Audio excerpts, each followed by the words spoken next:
I like it more for just housing and organizing where I keep histories and threads of things that are going on. So projects are a great way to help you coordinate and organize and keep things in the right order. And obviously, you can also, as I've just explained, create a knowledge base within the project, write a clear set of instructions, and then get persistent memory going on through the history of the chat.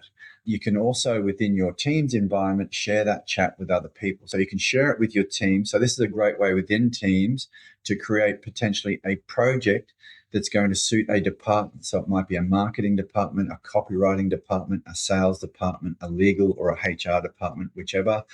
And you can share that project within your team so that everybody gets to contribute. And then as people within the team are going to converse within that project, you'll see their initials here on the left-hand side, and you can see where everybody's actually contributing to the conversations that are going on inside that project. So I like it more for just housing and organizing where I keep histories and threads of things that are going on. So, and I'll talk about some examples of how you might set up those projects for different departments within your business. So here's some examples. So project folder example. So you might, and again, this is just my example. So board reporting and strategic advisory. So you may set up a project with that function and context in mind.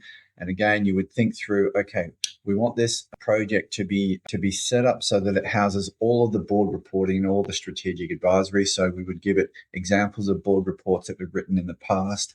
We would give it any information that's going to update its current output so that it could give you a better outcome relative to the quarter or the month that you're in. You would write a very clear set of instructions on how you want the board reporting project to behave.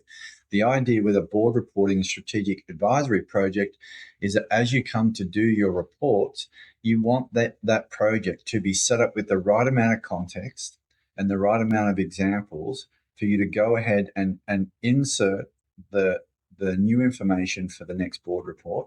And ideally, you want to get the board report happening because it's got the examples. You want it to give you an 80 to 90% output and fine tune all the things that you want in your next report. And you're able to take all those reports and finish the last 20% or the last 10% yourself, remembering that the humans need to be the verification and the judger in the process of the output.